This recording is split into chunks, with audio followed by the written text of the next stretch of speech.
दोस्तों, हमारे देश में न्यायिक संस्था को लेकर एक ऐसा डरावना सच केंद्र सरकार के जरिए रिलीज किया गया है जिसे देखकर सुनकर आप भी डर जाएंगे। आज मैं आपको एक कड़वे सच से रूबरू करवाना चाहूंगी कि हमारे देश में संवैधानिक संस्थाओं पर किस कदर बोझ जो है काम का लदा हुआ है और कभी कभी तो इंसाफ मिलने में बहुत वक्त लग जाता है, जहां पर लोगों की चप्पलें तक घिस जाती हैं लेकिन उनको इंसाफ नहीं मिल पाता है। कईयों को तो कब्र में जाने के बाद, मरने के बाद इंसाफ मिलता है, क्योंकि केस इस कदर पेंडिंग्स हैं कि लोगों को न्याय मिलने में लगातार देरी होती है। और ऐसे ही, जी हाँ, इसी मामलों पर केंद्र सरकार के जरिए जो है गुरुवार को राज्यसभा के अंदर बताया गया कि देश भर की अदालतों में कुल 5.39 करोड़ से अधिक केस जो है कोर्ट के अंदर पेंडिंग है। कानून मंत्री अर्जुन राम मेघवाल ने एक लिखित उत्तर में इन तमाम बातों का खुलासा किया है, जानकारी दी है दोस्तों सदन के पटल से। उन्होंने कहा कि सुप्रीम कोर्ट से लेकर निचली अदालतों तक लंबित मामलों का बोझ लगातार बढ़ता हुआ नजर आ रहा है। सरकार की तरफ से ताजा जारी आंकड़ों के अनुसार अगर मैं बात करूं तो सुप्रीम कोर्ट में, सिर्फ और सिर्फ सुप्रीम कोर्ट में दोस्तों 90,897 मामले पड़े हुए हैं पेंडिंग।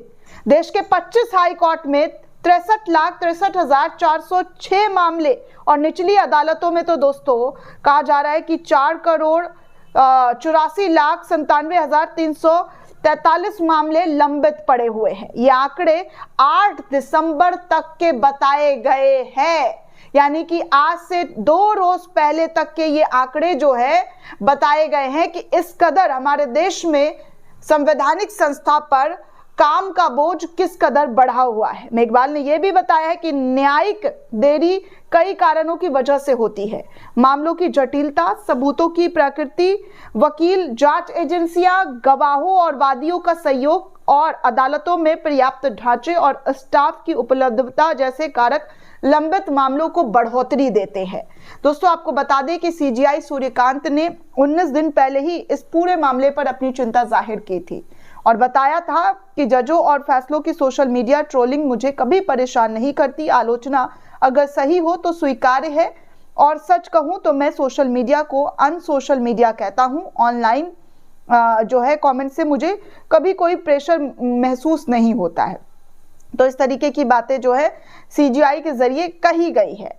लेकिन खैर दोस्तों, आपको बता दूं कि देश भर में उन्होंने ये भी कहा है कि वो हाई कोर्ट और देश भर की ट्रायल कोर्ट से भी पेंडिंग केसों की डिटेल रिपोर्ट मंगवाएंगे। हाई कोर्ट से अन्य उन पेंडिंगों केस के बारे में पूछा जाएगा जिन पर टॉप कोर्ट की बड़ी कॉन्स्टिट्यूशनल बेंच फैसला सुनाएगी। दिल्ली एनसीआर में बढ़ते प्रदूषण पर भी सवाल पूछे जाने पर उन्होंने कहा था कि वो प्रतिदिन लगभग 50 मिनट तक मॉर्निंग वॉक करते हैं और मौसम जैसा भी हो वो ये आदत नहीं छोड़ते हैं। जस्टिस सूर्यकांत ने कहा है कि एआई पर सावधानी सॉल्यूशन के साथ उसकी बीमारी को भी समझनी होगी। आर्टिफिशियल इंटेलिजेंस न्यायिक संस्था के लिए एक बड़ा समाधान दे सकता है, लेकिन इसके जोखिम को समझकर ही उसका उपयोग बढ़ाना है। तो इस तरीके की बातें सुप्रीम कोर्ट के जरिए दोस्तों सीजीआई के जरिए कही गई है। लेकिन ये जो आंकड़े अभी इस वक्त देश के सामने आए हैं वो बेहद डराने वाले हैं। अब आप सोचिए दोस्तों कि करोड़ों केस कोर्ट में पेंडिंग है, तो इसमें लोगों के लिए कितना मुश्किल रहता होगा न्याय पाना। मतलब आप सोचिए कि जब आप न्याय के आस में जाते होंगे, कोर्ट कचहरी का चक्कर लगाते होंगे, तो लगता होगा कि आज आपको फैसला मिल जाएगा, लेकिन फिर अगली तारीख मिल जाती है। अमूमन ऐसा ही देखने को मिलता है दोस्तों कि अगली तारीख मिल जाती है, लेकिन फिर जब अगली तारीख पर वो पहुंचते हैं तो फिर से एक नई तारीख, तारीख पर तारीख, तारीख पर तारीख वाला एक फेमस मूवी डायलॉग भी है सनी देओल का, वो भी आपको याद होगा। तो इसी कोर्ट कचहरी के मामलों को देखकर ही दोस्तों ऐसे डायलॉग्स बनाए गए, बोले गए हैं। तो लोग जो है परेशान होते हैं, उनको न्याय नहीं मिल पाता है, चाहे जो भी वजह हो, चाहे वो सबूतों का अभाव हो या सबूतों को लेकर जो है जानकारी इकट्ठा ना हो, ये तमाम चीजें हो सकती हैं।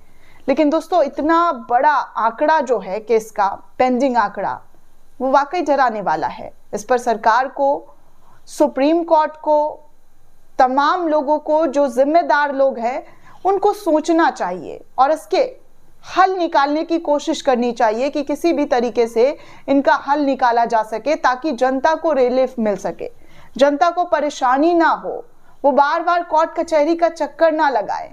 अमूमन लोग कोर्ट कचहरी जाने से बहुत डरते हैं। आम इंसान को अगर आप देखेंगे, हम आप जैसे, तो कोर्ट के नाम से ही लगता है कि भैया कोर्ट कचहरी, कौन चप्पल घिसे। तो ऐसे में जो लोग कोर्ट कचहरी जा रहे हैं, तो उनको थोड़ी तो राहत मिलनी चाहिए इन तमाम चीज़ों से, कि उनके फैसले टाइम पर उनको मिल जाए। जितनी तेजी कुछ ऐसे मामलों में दिखाई जाती है जहां पर हाई प्रोफाइल केस होता है, उतनी ही तेजी उन मामलों में भी दिखाई जानी चाहिए जो लो प्रोफाइल केस है। क्यों नहीं दो? क्या मैं सही नहीं कह रही हूं? क्या गलत कह रही हूं? हाई प्रोफाइल केस में लगातार जल्दी दिखाई जाती है और वो केस पर जो है फैसला भी आ जाता है जल्दी। कई ऐसे मामले मैंने देखे हैं। उसी तरीके से इन करोड़ों केसेस को जो पेंडिंग पड़े हैं, उनको भी देखने की जरूरत है। हालांकि सुप्रीम कोर्ट के मुख्य न्यायाधीश ने इस पर चिंता जाहिर की है और हमें उम्मीद है, इस देश के तमाम नागरिकों को उम्मीद है कि सुप्रीम कोर्ट इसका कोई ना कोई हल जरूर निकालेगा और केंद्र सरकार के जरिए भी इसके बारे में कुछ ऐसे सोच विचार किए जाए जिससे बीच का रास्ता निकल सके और बोझ हल्का हो। दोस्तों, इस पूरे रिपोर्ट को लेकर आप क्या सोचते हैं? आपकी क्या राय है? हमें कमेंट करके जरूर बताइएगा। साथ ही साथ चैनल को ज्यादा से ज्यादा लाइक, शेयर और सब्सक्राइब करना बिल्कुल भी ना भूलें। शुक्रिया दोस्तों, जय हिंद।